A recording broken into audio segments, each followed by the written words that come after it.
Students last class में eukaryotic cell start किया था। यूकैरियोटिक सेल में हमने सबसे पहले सेल वॉल स्टार्ट किया था, जो मैंने बताई थी प्लांट सेल की सबसे आउटर कवरिंग होती है। ठीक है, इसमें मैंने बताया था कि जब सेल डिवीजन होता है तो ये बनती कैसे है एग्जैक्टली। जब न्यूक्लियर डिवीजन होने के बाद साइटोप्लाज्म डिवाइड होता है तो बीच में छोटी छोटी सी वेसिकल आके लग के एक प्लेटनुमा स्ट्रक्चर बनाती है, इसे सेल प्लेट बोलते हैं। फिर ये जुड़ जाती है, जुड़ के जो इसकी फर्स्ट लेयर होती है उसे मिडिल लैमेला कहते हैं, क्योंकि मैंने बताया था कि मिडिल लैमेला बनती है। फिर उसके दोनों तरफ फाइबर्स आके लग जाते हैं, ठीक है, सेलुलोज और हेमीसेलुलोज के, तो वो प्राइमरी सेल वॉल बनाती है। देयर आफ्टर उसके बाहर दोबारा से फाइबर्स आके लगते हैं और उसमें डिपोजिशन होना स्टार्ट हो जाता है, तो वो अल्टीमेटली सेकेंडरी सेल वॉल बनाती है। तो इस तरीके से किसी भी प्लांट सेल में क्या होती है, मेनली 3 लेयर होती है, middle lamella, primary cell wall, secondary cell wall. Middle lamella calcium pectate की बनी होती है, primary cell wall cellulose, hemicellulose और पैक्टिन की बनी हुई होती है, secondary cell wall cellulose, hemicellulose, pectin की बनी होती है। इस पे लिग्निन, क्यूटिन और सुबेरिन का डिपोजिशन होता है।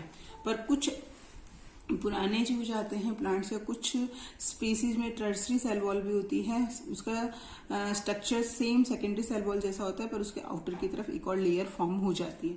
अब कई बार जब सेल डिवाइड हो रही जब डिपोजिशंस होते हैं या सेकेंडरी सेल वॉल बनती है तो कुछ जगह पे वो वहां पे पोर्स रह जाते हैं। इन पोर को अपन क्या नाम देते हैं, पित्त, और इन्हें क्या बोल रहे हैं, सिंपल पित्त। ठीक है, कई बार क्या होता है बीच का पोर्शन फूल जाता है, ये फूला हुआ पोर्शन स्टूडेंट्स क्या कहते हैं, इसे अपन टॉरस। ठीक है, तो इस जगह से क्या होती है, सेकेंडरी सेल वॉल ऊपर की तरफ मुड़ जाती है, तो जो ये पिट होती है, ये पिट जो होती है ब्रॉड हो जाती है, इसलिए इसे ब्रॉडेड बोलते हैं। एल्गी में किससे बनी हुई होती है, सेलुलोज, ग्लैक्टिन्स, मैनोज और पैक्टिन की बनी हुई होती है। फंगाई में यदि हम देखें तो फंगाई में काइटिन की बनी हुई होती है। फंक्शन यदि सेल वॉल के देखें तो protection, provide shape of the cell, provide mechanical support and transportation. Then cell membrane पे आते हैं student. Cell membrane lipid protein की बनी होती है। इसकी 2 थ्योरी मैं आपको बताऊंगी। पहली थ्योरी है यूनिट मेम्ब्रेन थ्योरी। इसमें मैंने बताया था स्टूडेंट्स की डबल मेम्ब्रेनस लिपिड की लेयर होती है। बाहर वाला इसका जो सिरा होता है हाइड्रोफिलिक और अंदर वाला हाइड्रोफोबिक रहता है। ठीक है, बाहर वाला हाइड्रोफिलिक और अंदर वाला हाइड्रोफोबिक रहता है। उसके बाद क्या होता है कि इसमें सबसे बाहर की तरफ प्रोटीन की लेयर रहती है। इसमें मैंने ये बताया कि अंदर वाली जो लिपिड लेयर होती है लगभग कितनी 30 to 40 एंगस्ट्रॉम की होती है। बाहर की जो दोनों लेयर हैं 20 to 25 एंगस्ट्रॉम, यानी लगभग ये 70 to 100 एंगस्ट्रॉम की complete layer double membrane structure होती है। बट ये रॉबर्टसन ने दी थी, इसको नहीं उस समय नहीं मान रहे थे। उसके बाद एक साइंटिस्ट आए, सिंगर एंड निकोलसन, 2 साइंटिस्ट थे जिन्होंने मिलकर फ्लूइड मॉजिक थ्योरी दी। उन्होंने कहा एक फ्लूइड रहता है किसका, लिपिड का, इस तरीके से, और उसमें अंदर की तरफ और बाहर की सरफेस पे प्रोटीन प्रेजेंट रहते हैं। उसके अलावा इसमें कार्बोहाइड्रेट और कोलेस्ट्रॉल भी प्रेजेंट होते हैं। जितने भी डबल मेम्ब्रेन स्ट्रक्चर होती हैं सेल में, जैसे चाहे वो सेल मेम्ब्रेन हो चाहे कोई भी सेल ऑर्गेनल हो, वो फ्लूइड मॉजिक थ्योरी के अकॉर्डिंग ही होती है। उसके बाद मैंने आपको फंक्शन बताए थे। फंक्शन में मैंने बताया था कि मेम्ब्रेन जो होती है सेलेक्टिवली, सबसे पहले इसकी प्रॉपर्टी बताई थी, सेलेक्टिवली परमिएबल मेम्ब्रेन होती है। सेलेक्टिवली परमिएबल मेम्ब्रेन का मतलब मैंने बताया था कुछ सेलेक्टिव सब्सटेंस को ही अंदर आने देती है। फिर मैंने 2 प्रोसेस बताई थी, एंडोसाइटोसिस और एक्सोसाइटोसिस। एंडोसाइटोसिस में इनटेक ऑफ सब्सटेंस, किसी भी सब्सटेंस को अंदर लेना एंडोसाइटोसिस कहलाता है, और बाहर निकालना एक्सोसाइटोसिस कहला रहा है। ठीक है, एंडोसाइटोसिस की 3 प्रोसेस बताई थी, फेगोसाइटोसिस, पिनोसाइटोसिस और रेफिनोसाइटोसिस। इन phagocytosis intake of solid particles, pinocytosis intake of liquid, जिसे सेल ड्रिंकिंग भी कहते हैं। रेफिनोसाइटोसिस जो होता है उसे बोलते हैं transportation of substance from one cell to another, वो रेफिनोसाइटोसिस। फंक्शन देखते हैं हम, तो फंक्शन में पहला हो जाएगा इसका function shape of the cell, provide shape of the cell, mechanical support of the cell, transportation from one cell to another. Transportation mainly 2 तरीके से होता है, एक्टिव और पैसिव ट्रांसपोर्ट। पैसिव ट्रांसपोर्ट में पहला प्रोसेस मैंने डिफ्यूजन बताया था, movement of substance from its high concentration to low concentration. Normally gases जो होती हैं वो इसके थ्रू सेल मेम्ब्रेन से आती और जाती हैं। देन सेकंड प्रोसेस हमने देखा था ऑस्मोसिस। ऑस्मोसिस क्या होता है student, movement of substance from its high concentration to low concentration through cell membrane. ठीक है, यहाँ पे ध्यान रखना, यहाँ पे सेल मेम्ब्रेन या सेलेक्टिवली परमिएबल मेम्ब्रेन भी अपन यहाँ पे नाम लेंगे।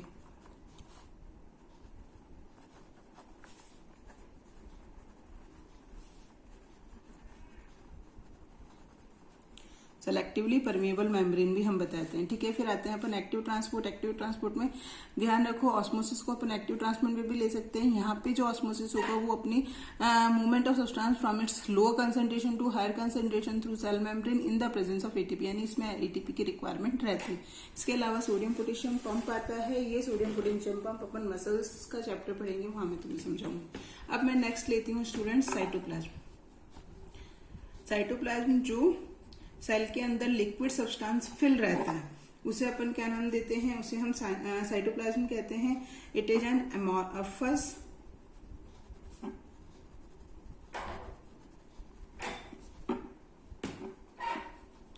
ट्रांसल्यूसेंट, क्योंकि ये ट्रांसपेरेंट नहीं होता है, ट्रांसल्यूसेंट होता है, ध्यान रखना, ठीक है, क्योंकि इसमें सब्सटेंस रहते हैं होमोजीनियस सॉल्यूशन पढ़ा है स्टूडेंट्स अपन ने, तो थोड़ा सा हमें ध्यान होगा। Homogeneous colloidal ground substance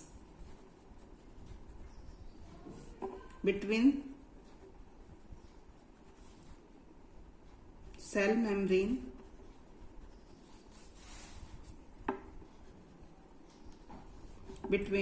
membrane and the nucleus. इसकी एक सिंपल सी डेफिनेशन कह लो, या साइटोप्लाज्म क्या होता है, सेल मेम्ब्रेन और न्यूक्लियस के बीच में amorphous translucent homogeneous colloidal ground substance होता है, ठीक है, उसे हम क्या बोल रहे हैं, साइटोप्लाज्म बोल रहे हैं। अब साइटोप्लाज्म जो हो रहा है, मैंने आपको क्या बताई कि बाहर की जो ये आउटर कवरिंग है, ये तो क्या है आपकी सेल वॉल है, यदि अपन प्लांट सेल की बात करते हैं।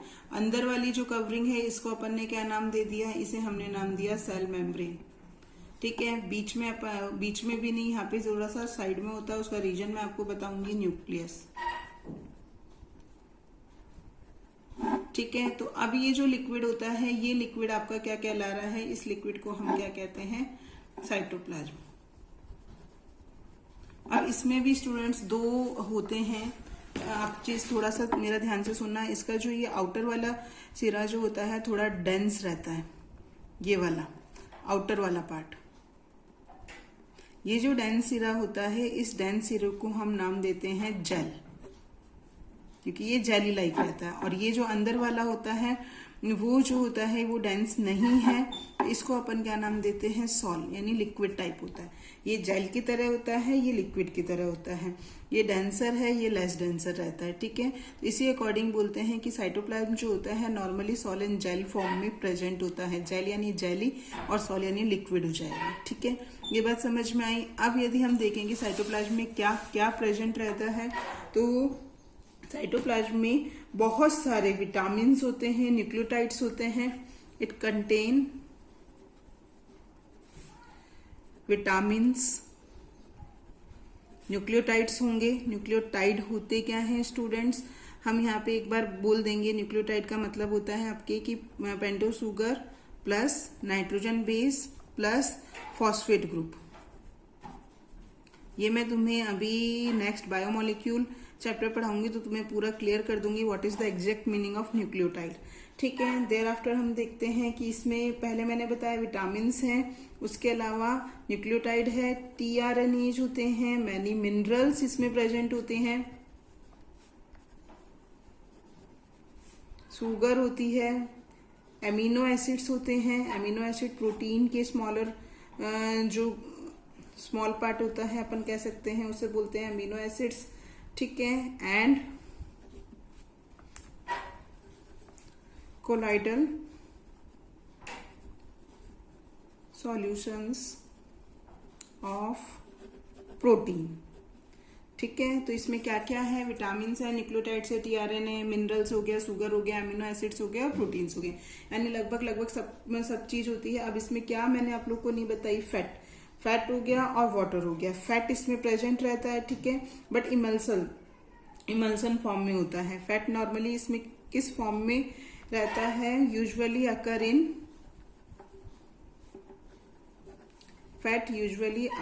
इन इमल्सन फॉर्म, ठीक है। देर आफ्टर अब इसमें क्या रह गया, वाटर, जो इसका मेन चीज होती है जो प्रेजेंट होती है, इसी से इसका मेन लिक्विडिटी होती है, वो 75 से लेकर 85% इसमें प्रेजेंट होता है।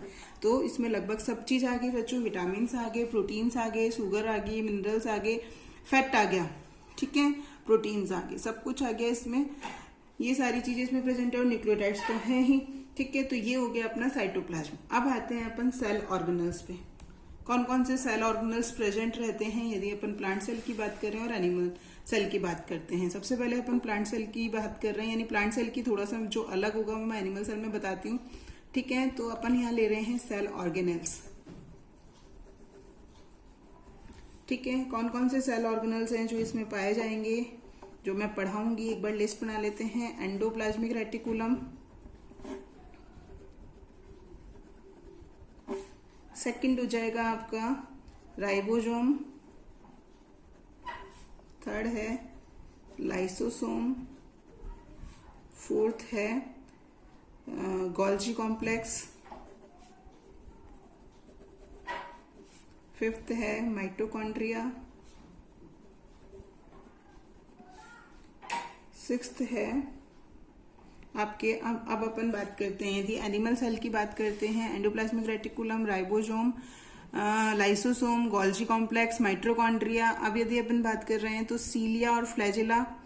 अभी तो अपन यहाँ पे प्लांट सेल की बात करते हैं, तो यहाँ पे यदि प्लांट सेल की बात करें तो इस जगह पे क्या रहेंगे, प्लास्टिड रहेंगे, ठीक है, प्लास्टिड्स प्रेजेंट थे। बट यदि अपन अब एनिमल सेल पे आते हैं तो एनिमल सेल में और कौन कौन सी स्ट्रक्चर्स रहती हैं इसमें, 7, एक तो मैं लूंगी सीलिया और फ्लैजिला,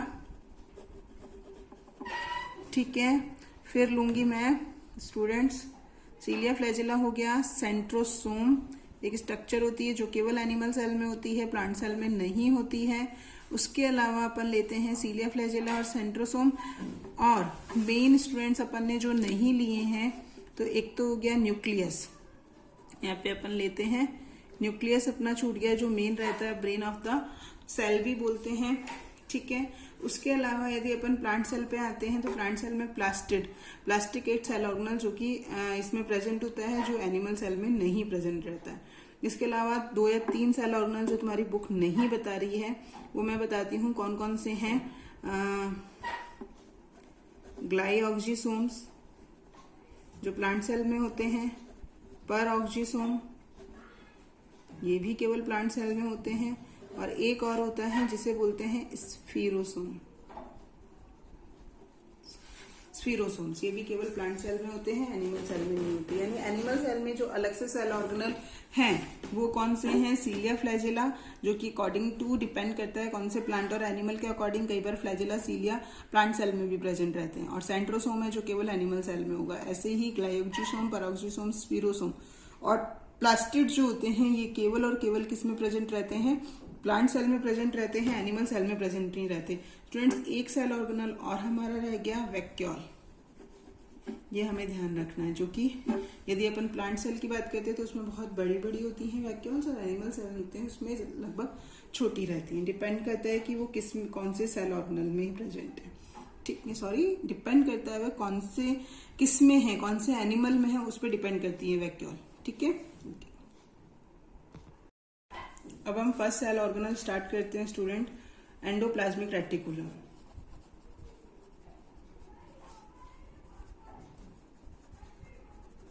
ठीक है, एंडोप्लाज्मिक रेटिकुलम फर्स्ट इसको डिस्कवर यदि हम कहें तो एंडोप्लाज्मिक रेटिकुलम को डिस्कवर किसने किया था, एंडोप्लाज्मिक रेटिकुलम को डिस्कवर करने वाले साइंटिस्ट का नाम था गार्नियर।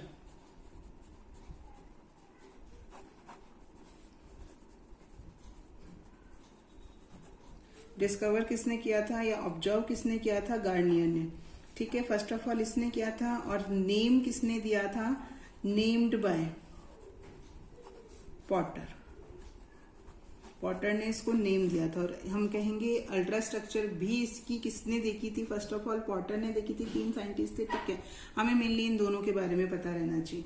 अब मैं आती हूँ इसकी स्ट्रक्चर पे, और यदि स्ट्रक्चर पे आते हैं अपन तो स्ट्रक्चर में मेनली स्टूडेंट्स यहाँ पे 3 स्ट्रक्चर मैं आपको बताऊंगी कि वो प्रेजेंट रहती हैं। सबसे पहले ये इस तरह की रोड शेप्ड स्ट्रक्चर होती है। This rod shaped structure is known as cisternae. इस रोड शेप्ड स्ट्रक्चर को हम लोग क्या नाम दे रहे हैं? सिस्टर्नी। इसके अलावा कौन सी होती है दूसरी? ये, इसको अपन बोलते हैं ट्यूब्यूल्स। ठीक है। एंड थर्ड आते हैं अपन, ऐसी छोटी छोटी सी राउंड राउंड स्ट्रक्चर प्रेजेंट रहती हैं, इनको अपन नाम देते हैं वेसिकल्स। इन्हें हम क्या कहते हैं? वेसिकल्स। अब तुम कहोगे मैम ये कैसे अरेंज रहती है? तो मैं फिर स्मॉल स्ट्रक्चर बना के बताती हूँ आपको। ये प्लांट सेल में बाहर वाली सेल वॉल हो गई, ये सेल मेम्ब्रेन हो गई। ठीक है। इसमें यहाँ पे इस जगह पे साइड में न्यूक्लियस रहता है। तो हम ये देखते हैं कि ये कैसे प्रेजेंट रहती है। तो देखो ये ट्यूबुलर शेप है इस तरीके से, ये ट्यूब्यूल्स हो गई। ठीक है। फिर थोड़ी थोड़ी सी इसमें ये लग गई सिस्टर्नी।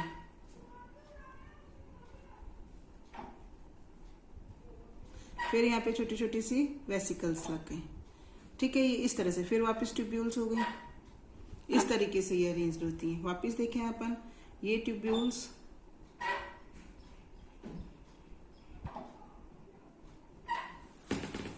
ठीक है। ट्यूब्यूल्स के बाद वाली जो स्ट्रक्चर मैं बता रही थी सिस्टर्नी हो गई। ये सिस्टर्नी लगी हुई है।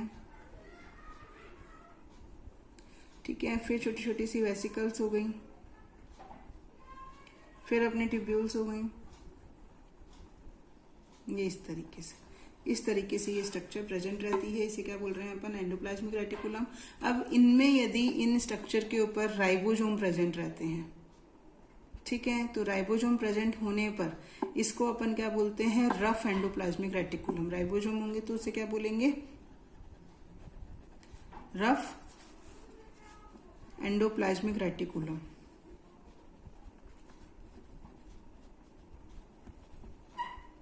और यदि इसके ऊपर राइबोसोम नहीं होते हैं तो इसको बोलते हैं हम smooth endoplasmic reticulum. Endoplasmic reticulum. ठीक है। ये तो रफ हो गया और स्मूथ एंडोप्लाज्मिक। तो इसी अकॉर्डिंग, क्योंकि जिस पे राइबोसोम है उन्हें रफ बोल रहे हैं और जिस पे राइबोसोम प्रेजेंट नहीं होते हैं उसे स्मूथ बोल रहे हैं। इस according to type of ER होते हैं। टू टाइप ऑफ ईआर में पहला मैंने ईआर बताया रफ एंडोप्लाज्मिक रेटिकुलम, इसे बोला smooth endoplasmic reticulum. Rough endoplasmic reticulum अभी तुम्हें समझ में आया, इसके पास क्या है? राइबोसोम है। कई बार मैं इसको राइबोसोमल एंडोप्लाज्मिक रेटिकुलम भी बोल देती हूँ, जो थोड़ा बच्चों को ध्यान रहता है। और इसके पास राइबोसोम जो होते हैं वो एब्सेंट होते हैं, नहीं पाए जाते। इसके पास प्रेजेंट है। ओके। क्योंकि राइबोसोम प्रेजेंट होते हैं तो मैं आगे बताऊंगी राइबोसोम का क्या फंक्शन होता है। Protein synthesis. क्या रहता है? Protein synthesis.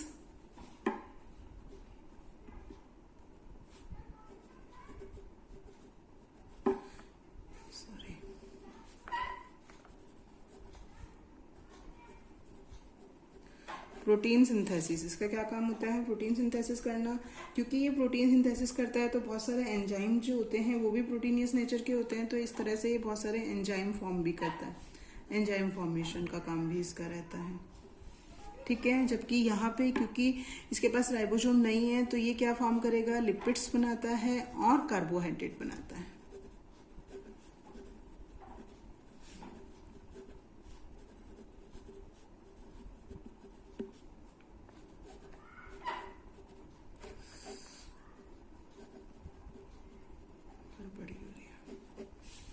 ठीक है। तो अब इसमें क्या हो गया? आरईआर का क्या काम बताया मैंने? Protein synthesis. क्योंकि इसके ऊपर क्या प्रेजेंट होते हैं? राइबोसोम प्रेजेंट होते हैं। और एसईआर को मैंने क्या बताया? इसका काम लिपिड और कार्बोहाइड्रेट सिंथेसिस होता है। क्यों होता है? क्योंकि इसके ऊपर राइबोसोम प्रेजेंट नहीं रहते हैं, इसलिए। उसके अलावा मैंने बताया आपको आरईआर जो होता है वो क्या फॉर्म कर रहा है? वो एंजाइम भी बनाने में हेल्प करता है। क्योंकि एंजाइम का नेचर भी जो होता है वो क्या होता है? प्रोटीनियस होता है, इसलिए।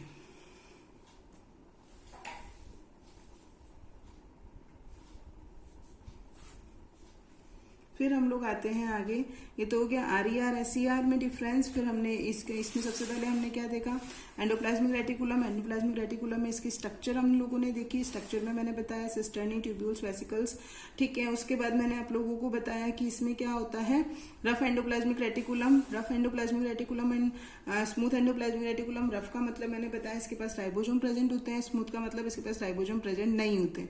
उसके बाद ये चीज ध्यान रखना, इसमें स्टूडेंट्स ये बाहर की तरफ ये साइटोप्लाज्म, तो काफी सारी जगह पर ये इसको घेरे हुए रहता है। कौन, एंडोप्लाज्मिक रेटिकुलम। एंडोप्लाज्मिक रेटिकुलम जो होता है वो बाहर की तरफ तो किससे जुड़ा हुआ रहता है, सेल मेम्ब्रेन से, हमें क्लियरली दिख रहा है। और अंदर की तरफ ये किससे जुड़ा हुआ होता है, न्यूक्लियर मेम्ब्रेन से, ठीक है। तो ये सेल मेम्ब्रेन से न्यूक्लियर, तो न्यूक्लियर मेम्ब्रेन की जिस जगह पे राइबोसोम होते हैं तो बाहर की न्यूक्लियर मेम्ब्रेन पर भी कुछ क्वांटिटी में राइबोसोम प्रेजेंट रहते हैं, और उस जगह पे भी क्या होता है, प्रोटीन प्रेजेंट रहेंगे, क्योंकि वो प्रोटीन सिंथेसिस का वर्क भी कर रहे हैं, ठीक है। तो इस तरीके से अब हम देखते हैं इसके फंक्शन की बात करें अपन। तो अभी मैंने बताया इसका फंक्शन आपको, प्रोटीन सिंथेसिस,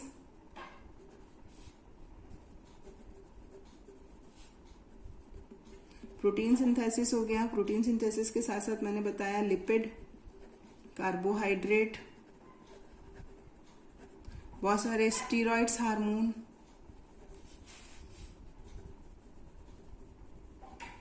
और enzymes formation,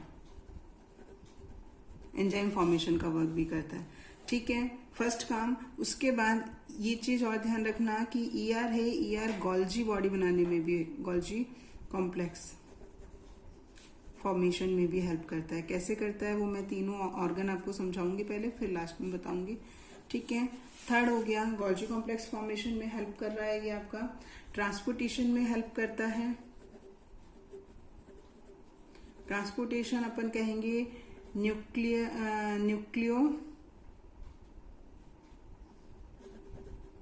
plasm to cytoplasm और one cell to another cell, क्योंकि ये सेल मेम्ब्रेन से भी जुड़ा हुआ रहता है, ठीक है। One cell to another cell और न्यूक्लियोप्लाज्म टू साइटोप्लाज्म, ट्रांसपोर्टेशन में ये हेल्प कर रहा है, ठीक है। उसके अलावा इसका एक काम और होता है, क्योंकि इनडायरेक्ट फॉर्म में कहूंगी मैं कि गोल्जी कॉम्प्लेक्स से आगे लाइसोसोम फॉर्मेशन का काम भी कौन करता है, ER ही कर रहा है।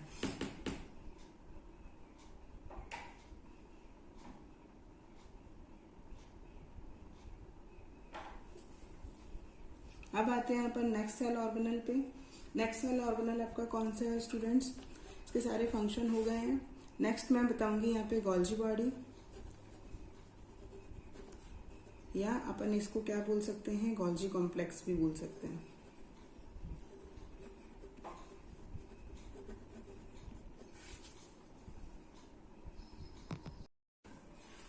हाँ, गोल्जी बॉडी और Golgi complex. Golgi body start करने से पहले स्टूडेंट्स एक चीज और मैं बताना यहाँ पे भूल गई हूँ आपको, कि ER के अंदर की तरफ का ये वाला जो प्लेस होता है, इस प्लेस को हम लोग क्या नाम दे रहे हैं, इसे बोल रहे हैं ल्यूमिनल रीजन। क्या कह रहे हैं, ल्यूमिनल रीजन नाम देते हैं। और ये जो ER के बाहर वाला ये पोर्शन होता है, ये कहलाता है extra luminal reason.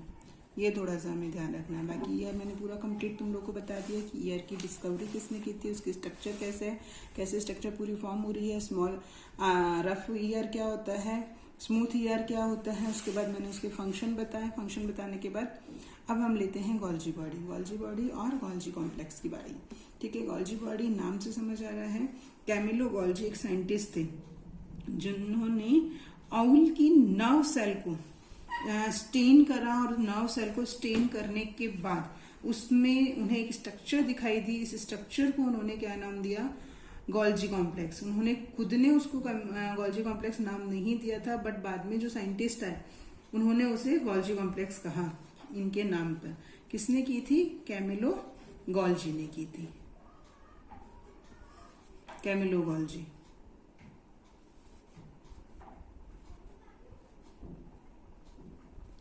Golgi body, Golgi complex बोल दो, बहुत सारे नाम हैं, लेपिडोसोम भी इसको बोला जाता है, लिपोकॉन्ड्रिया भी इसको बोला जाता है, काफी सारे नाम है। बट बाद में जो साइंटिस्ट आए, क्योंकि कैमिलो गोल्जी ने इसको किसमें देखा था, आउल की नर्व सेल में, किसमें, नर्व सेल जो थी उसको स्टेन करा और स्टेन करके फिर उसमें इसको देखा था, इसलिए इनके नाम पर इसका नाम क्या पड़ गया, गोल्जी कॉम्प्लेक्स पड़ गया। ठीक है, गोल्जी कॉम्प्लेक्स नॉर्मली जो सिक्रेटरी सेल्स होती हैं उनमें सबसे ज्यादा क्वांटिटी में प्रेजेंट होता है, क्योंकि इसका मेन काम होता है कि वर्क तो हो गया, उसकी पैकेजिंग करने का। अब गोल्जी कॉम्प्लेक्स ईआर से कैसे फॉर्म हो रहा है, मैं वो पूरी प्रोसीजर आपको बताती हूँ, तो उसमें फिर मैं लास्ट में बताऊंगी कि 3 मेन स्ट्रक्चर इसमें भी प्रेजेंट रहती है। तो गोल्जी कॉम्प्लेक्स में मैंने वहां बताया आपको ईआर। ठीक है, ईआर हमने ये देखी थी स्ट्रक्चर इस तरीके से। ठीक है, मैंने कहा था कि यहाँ पे protein synthesis, carbohydrate synthesis, lipid synthesis होता है। तो ये जो होता है, ये छोटी छोटी सी यहाँ से वेसिकल्स जो होती हैं यहाँ से टूट के गिर जाती हैं यहाँ पे बाहर। ठीक है, ऐसे इसमें कार्बोहाइड्रेट है, प्रोटीन है, फैट है, हार्मोन्स हैं, स्टेरॉइड्स हैं। ठीक है, गिरने के बाद ये इकट्ठी हो जाती हैं ऐसे। ठीक है, बहुत सारी वेसिकल्स ऐसे इकट्ठी हो जाती है और इकट्ठी होने के बाद धीरे धीरे धीरे धीरे क्या होता है कि ये ऐसे फ्यूज हो जाती हैं और इस तरह के स्ट्रक्चर को फॉर्म करती हैं। ये तो क्या कहला रही हैं, आपकी वेसिकल्स। ठीक है, ये तो क्या कहलाती है, वेसिकल्स। इसको अपन नाम देते हैं सिस्टर्नी।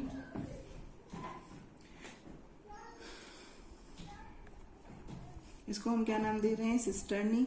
देन आफ्टर क्या होता है, ये सिस्टर्नी यहाँ पे बन रही है, यहाँ से भी छोटी छोटी सी सिस्टर्नी ऐसे टूट के अलग हो रही है। ठीक है, इस जगह पे ये छोटी छोटी सी सिस्टर्नी, ये फिर से मैं बना रही हूँ यहाँ पे। ठीक है, यहाँ पे सिस्टर्नी, और फिर यहाँ ये ऊपर वाली सरफेस पे जब हम आते हैं तो इस ऊपर वाली सरफेस पे ये 2 या 3 सिस्टर्नी आपस में मिल जाती हैं और एक लार्ज वैक्यूल को, 2 या 3 स्मॉल वैक्यूल आपस में मिल जाती हैं और लार्ज वैक्यूल बनाती हैं। वापस से मैं समझाती हूँ स्टूडेंट्स, देखना समझना कि यहाँ से टूटी जो ईआर से टूट के वेसिकल्स आए, ये यहाँ पे जमा होती चली जाती हैं, ये पूरी सारी फ्यूज होती हैं और सिस्टर्नी फॉर्म करती हैं। देयर आफ्टर ये टूट के बडिंग के थ्रू बाहर निकल रही हैं और ये क्या कहलाती हैं, स्मॉल वैक्यूल्स। इनको क्या नाम देते हैं अपन, स्मॉल वैक्यूल्स कहते हैं। और ये अल्टीमेटली यहाँ पे क्या बना लेती हैं, लार्ज वैक्यूल बना लेती हैं। तो यहाँ से क्योंकि ये बनना स्टार्ट हो रही है, इसलिए इस वाले फेज को अपन क्या कहते हैं, फॉर्मिंग फेज।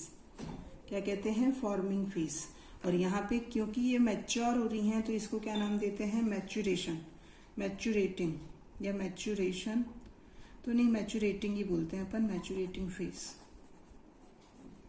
ठीक है, तो जहां से ये बनना स्टार्ट होती हैं इसको अपन सिस फेस भी बोलते हैं और इसे ट्रांस फेस भी बोलते हैं। और ये चीज ध्यान रखना, ये सारी डबल मेम्ब्रेन बाउंडेड स्ट्रक्चर है, चाहे वो थी चाहे ये, तो यहाँ पे ये मेम्ब्रेन से भी बाउंडेड रहती है, ये अलग सेपरेट नहीं रहती, मेम्ब्रेन्स रहती है इसके। और डबल मेम्ब्रेन बाउंडेड में मैंने कौन सी मेम्ब्रेन आपको फ्लूइड मैजिक थ्योरी बताई थी, वही रहती है यहाँ पे। तो इस तरीके से ये कंप्लीट स्ट्रक्चर फॉर्म होती है किसकी, गोल्जी बॉडी की। इसमें हमें ये चीज ध्यान रखनी है, वेसिकल होती है, सिस्टर्नी होती है, स्मॉल वैक्यूल्स होती हैं, लार्ज वैक्यूल्स होती हैं। ठीक है, स्मॉल वैक्यूल और लार्ज वैक्यूल, इस तरह से पूरा कंप्लीट गोल्जी कॉम्प्लेक्स बनता है। इसमें हमें ध्यान रखना है, इसके पास एक फॉर्मिंग फेज होता है और दूसरा मैच्यूरेटिंग फेज होता है। फॉर्मिंग जहां से ये बनना स्टार्ट होती है और मैच्यूरेटिंग जहां पे ये बन जाती है, कंप्लीटली फॉर्म्ड हो जाती है। ये वाला जो फेज रहता है, क्योंकि इसमें ये अंदर की तरफ है, और सिस और ट्रांस फेज मैंने अभी बोला आपको। फॉर्मेटिंग फेज जो होता है, फॉर्मेटिंग फेज को अपन ने सिस फेज कहा था और इसको अपन ने ट्रांस फेज बोला, जहाँ पे ये बनना स्टार्ट हो रही है। तो यहाँ पे आप देखो, क्योंकि ये बाहर की तरफ यहाँ पे उभार होता है, तो ये वाला तो सिरा कॉन्वेक्स होता है, ये वाला कौन सा होता है, कॉनकेव होता है। ठीक है, इसका जो मैच्यूरेटिंग सिरा होता है, मैच्यूरेटिंग सिरा किस जगह पर रहता है, ये वाला सेल मेम्ब्रेन की तरफ। कहाँ पे, सेल मेम्ब्रेन की तरफ। और ये वाला जो कहाँ रहता है, आपके न्यूक्लियर मेम्ब्रेन की तरफ।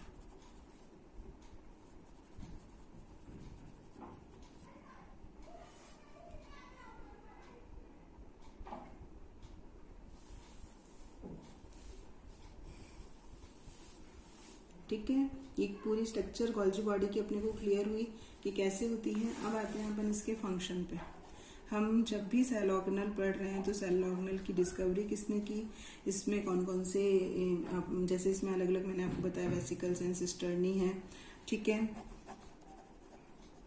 वेसिकल्स एंड सिस्टर्नी है, स्मॉल वैक्यूल है, लार्ज वैक्यूल है, ऐसे किस किस से मिलकर ये बनी होती है, इसकी स्ट्रक्चर क्या होती है और इसका मेन काम क्या होता है, फंक्शन देखेंगे। तो सबसे पहले हम देखें तो ये हो जाएगा फॉर्मेशन ऑफ लाइसोसोम। इसके बाद किसका फॉर्मेशन होता है, लाइसोसोम का, पहला काम।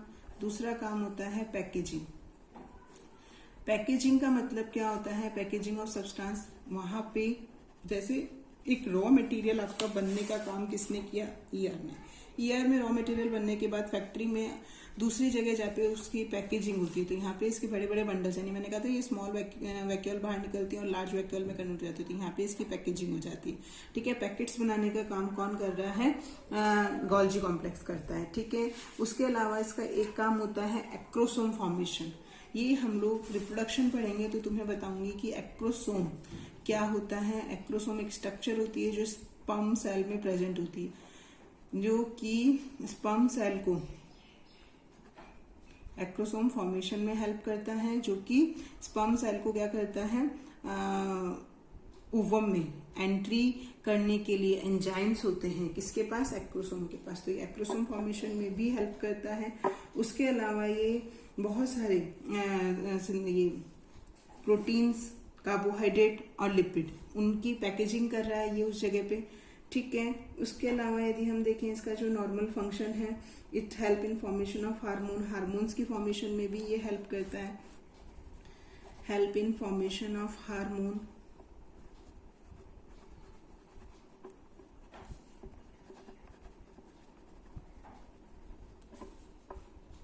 अभी मैंने सेल प्लेट फॉर्मेशन बताया था बच्चों, तो सेल प्लेट फॉर्मेशन में भी ये भाग ले रहा है, इट टेक प्लेस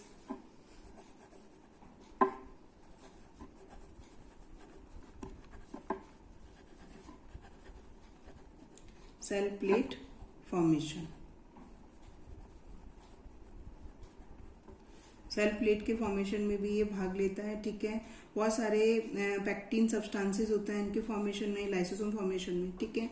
तो ये हो गया पूरा गोल्जी कॉम्प्लेक्स। गोल्जी कॉम्प्लेक्स की डिस्कवरी कैमिलो गोल्जी ने की थी। इसकी स्ट्रक्चर मोस्ट इंपॉर्टेंट है, हमें पता होना चाहिए कौन सा सिरा फॉर्मिंग फेस है, जिस जगह पे ये बनना स्टार्ट होता है वो फॉर्मिंग फेस और सिस फेस होता है, कॉन्वेक्स रहता है। जिस जगह पे ये मैच्योर हो जाता है वो मैच्योरेटिंग फेस या ट्रांस फेस रहता है, इसको कॉन्केव भी बोलते हैं हम, ठीक है। ये सेल मेम्ब्रेन की तरफ होता है और ये न्यूक्लियर मेम्ब्रेन की तरफ होता है। स्मॉल वेसिकल्स यहाँ के जुड़ती हैं तो ये सिस्टर्नी फॉर्म करती हैं, ये यहाँ से बडिंग की फॉर्म में साइड से निकलता है तो स्मॉल वैक्यूल बनाता है, स्मॉल वैक्यूल से अल्टीमेटली यहाँ पे क्या फॉर्म हो जाती हैं, लार्ज वैक्यूल्स फॉर्म हो जाती हैं।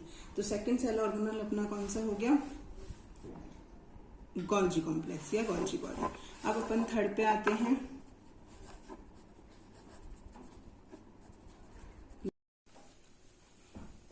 Then lysosome. लाइसोसोम को किसने डिस्कवर किया था, डी डुवे ने देखा था।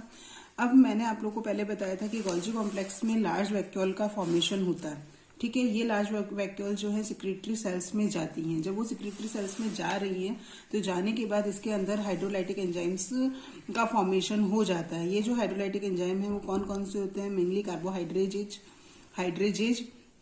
प्रोटीएज, लाइपेज है, मेनली अपन एमाइलेज, यहाँ कार्बोहाइड्रेटेज भी ना कहके इसको अपन क्या नाम देते हैं, एमाइलेज नाम देते हैं, ठीक है। तो ये होता है आपका प्राइमरी लाइसोसोम। अब क्या होता है, मैंने लास्ट फैगोसाइटोसिस और पिनोसाइटोसिस बताया था। मैंने कहा था जब उसमें सॉलिड सब्सटेंस एंटर करते हैं तो उसको फैगोसाइटोसिस कहते हैं और जब लिक्विड सब्सटेंस एंटर करते हैं तो उसको पिनोसाइटोसिस कहते हैं। तो जब फैगोस और पिनोस इन लाइसोसोम में एंटर कर जाते हैं तो अब जो फॉर्म हो रहा है इसको अपन क्या बोल रहे हैं, सेकेंडरी लाइसोसोम कहते हैं। सेकेंडरी लाइसोसोम क्या है, हाइड्रोलाइटिक एंजाइम फैगोस प्लस पिनोस।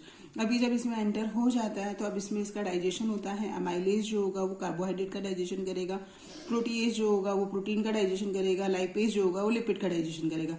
अब जब कंप्लीट डाइजेशन हो जाता है तो डाइजेस्टिव सब्सटेंस साइटोप्लाज्म में डिफ्यूज हो जाता है और अनडाइजेस्टिव बॉडी जो बचती है उसको अपन रेसिड्यू बॉडी कहते हैं, जो सेल के थ्रू बाहर डिस्कार्ड कर दी जाती है। तो इस तरीके से यदि अपन देखें, लाइसोसोम का मेन फंक्शन तो क्या है, डाइजेशन करना। किसी भी चीज का डाइजेशन जो है वो कौन कर रही है, लाइसोसोम कर रही है। अब अपन कहते हैं यहाँ पे लाइसोसोम को एक काम क्या बोलते हैं अपन, सुसाइडल बैग भी बोलते हैं। क्यों बोलते हैं लाइसोसोम को सुसाइडल बैग?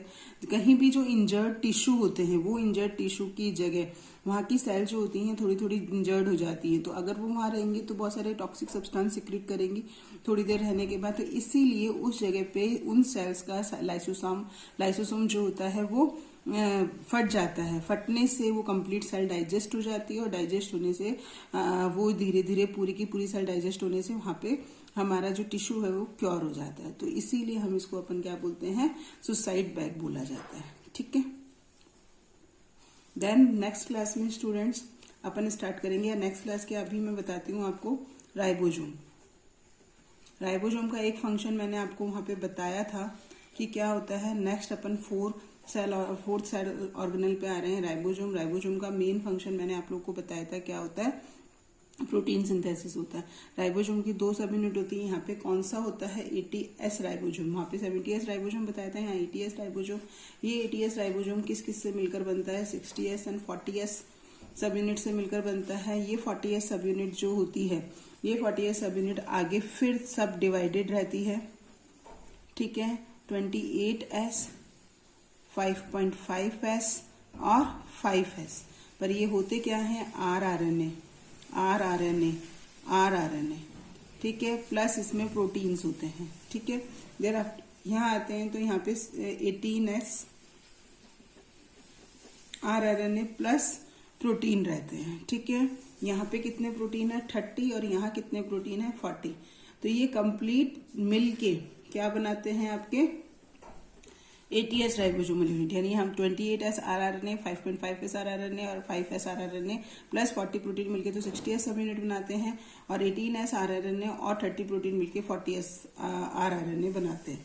ठीक है, और ये कंप्लीट 16S और 40S सब यूनिट जब मिलते हैं तो 80S सब यूनिट बनती है। और इसका मेन फंक्शन मैं स्टूडेंट्स क्या बता रही हूँ आपको, protein synthesis. During the protein synthesis ये वर्क करते हैं। तो हमें ये चीज ध्यान रखनी है कि कैसे